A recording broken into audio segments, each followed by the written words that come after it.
विरासत पर गर्व कर सको ऐसा भारत बनाने का काम करेगा।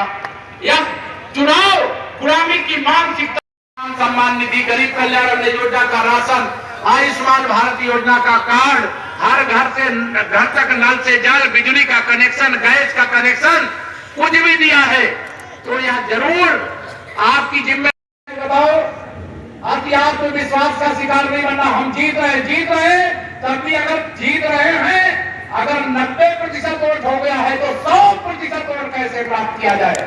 जैसे ये पूरा परिसर खचाखच भरा है, वैसे कमल के फूल से सबके बूथों में ईवीएम मशीन कैसे भर जाए।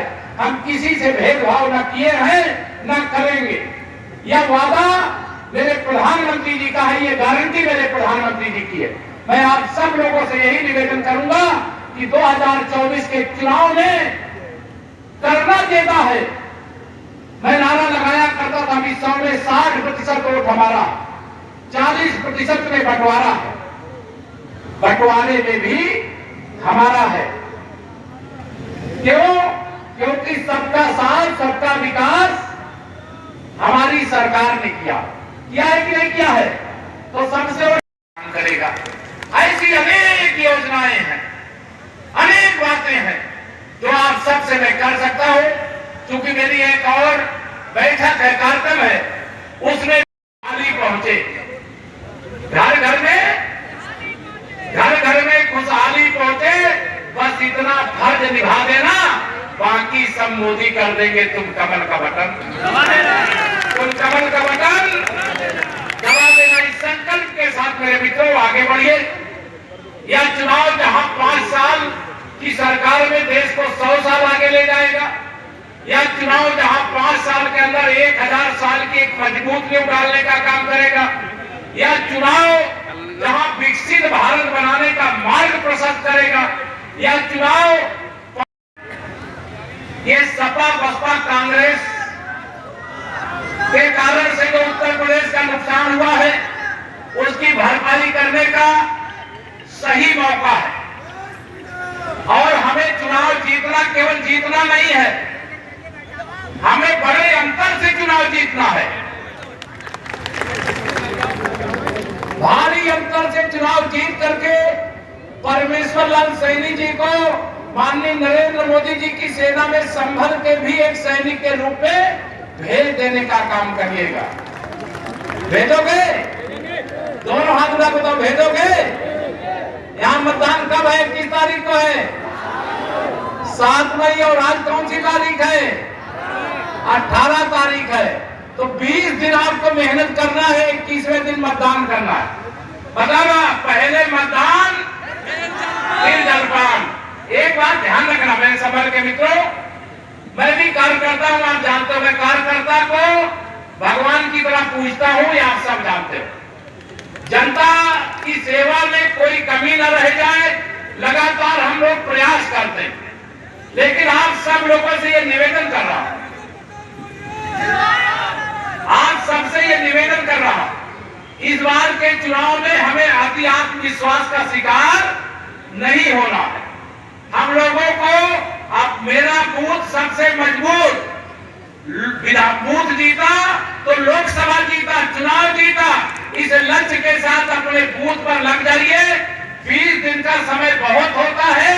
20 दिन अगर आपने मेहनत कर दिया तो देश 5 साल आगे नहीं, देश 100 साल आगे जाएगा। ये विश्वास रख करके आप परिश्रम करिएगा, अपने बूथ को जिताने का काम करिएगा। ये सपा बसपा कांग्रेस वाले, विशेष तौर से सपा वाले और कांग्रेस वाले मेरे प्रधानमंत्री मोदी जी को गाली देते हैं और ये सपा वाले मुझे गाली देते हैं। और बसपा वाले कहते हैं कि केशव प्रसाद मौर्य को भाजपा ने जब से अध्यक्ष बना दिया तब से हमारी दुकान बंद हो गई, अब पैसा देकर के कोई टिकट नहीं लेता है। जब ऐसी स्थिति है तो मैंने कह दिया इस सैफई वालों को कि मैं तुम्हारी गाली का जवाब गाली से नहीं दूंगा। तुम्हारी गाली का जवाब उत्तर प्रदेश की जनता कमल का बटन दबा करके देने का काम करेगी। दोगे? हम लोगों ने एक बात कही है, पाकिस्तान की ओर से अगर गोली चले तो हमारे देश की सैनिक गोली का जवाब गोला से देते हैं। लेकिन ये देश के अंदर लोकतंत्र है, एक दल है, उस दल के लोग सत्ता के बिना इतने बेचैन है, इतना वियोग में है। तो मैं भी जानता हूँ और जिनके बारे में सपा बसपा कांग्रेस वाले भी जानते हैं कि इस बार यूपी में उनका खाता खुलने वाला नहीं है। कांग्रेस मुक्त भारत देश, सपा बसपा मुक्त उत्तर प्रदेश 2024 में 2014 दोहराना है। भारी अंतर से 2024 में संभल लोकसभा में कमल का फूल खिलाना है। ये विरोधी कहते हैं भारतीय जनता पार्टी 400 पार की बात करती है। अगर 400 पार हो जाएंगे तो ये क्या करेंगे? आप सबसे मैं पूछना चाहता हूं, इस देश में रोज रोज चुनाव हो कि एक वोटर लिस्ट एक साथ एक बार चुनाव हो जाए, फिर 5 साल में फिर एक बार चुनाव हो जाए, कि बार बार चुनाव होना चाहिए? एक देश एक चुनाव के लिए हमें 400 पार चाहिए। सामान्य नागरिक संहिता के लिए हमें 400 पार चाहिए। पाकिस्तान के कब्जे वाले कश्मीर में भी तिरंगा फहराने के लिए हमें 400 गरीबों को हर घर से घर तक नल से जल, हर बुजुर्ग को दवाई, हर बच्चे को पढ़ाई, हर नौजवान की कमाई के लिए हमें 400 पार चाहिए। भ्रष्टाचार मुक्त भारत के लिए, गरीबी से मुक्त भारत के लिए संयुक्त राष्ट्र संघ में अस्थायी सदस्य के रूप में भारत को बैठे, इसके लिए हमें 400 पार चाहिए। मेरे मित्रों, 400 पार क्यों चाहिए? ये बार बार जो विपक्षी सवाल उठाते हैं, उनके सवाल का जवाब देते हुए मैं आप सब लोगों से आज यहां पर कहने आया हूं, 2024 के लोकसभा चुनाव में तीसरे चरण में आपके यहां मतदान है। आप सब कार्यकर्ताओं ने लगातार कठिन परिश्रम किया। आप सबके परिश्रम के परिणाम डबल इंजन की देश में माननीय नरेंद्र मोदी जी और उत्तर प्रदेश में आदरणीय योगी आदित्यनाथ जी के नेतृत्व में हमारी सरकार बनी। 10 साल में जब माननीय नरेंद्र मोदी जी के नेतृत्व वाली सरकार ने किया, कांग्रेस 60 साल देश में शासन किया था, उसका 10% भी नहीं किया। इसे जनता ने मोदी जी को चुना है, इसे जनता ने मोदी जी को अपना आशीर्वाद दिया है। एक गरीब माँ बाप का बेटा, एक पिछड़े वर्ग में पैदा होने वाला बेटा आज देश का प्रधानमंत्री है। कई सामंतवादियों को, कई जो लोकतंत्र में भी अपने वंश की राजनीति करना चाहते हैं, ऐसे लोगों को माननीय नरेंद्र मोदी जी का नेतृत्व बर्दाश्त नहीं हो रहा। मैं आप सब लोगों से कहना चाहता हूं, बताइए तीसरी बार मोदी सरकार बननी चाहिए कि नहीं? दोनों हाथ उठा बताइए, बननी चाहिए कि नहीं बननी चाहिए? तीसरी बार मोदी सरकार के लिए आपका आशीर्वाद मांगने के लिए आया हूं।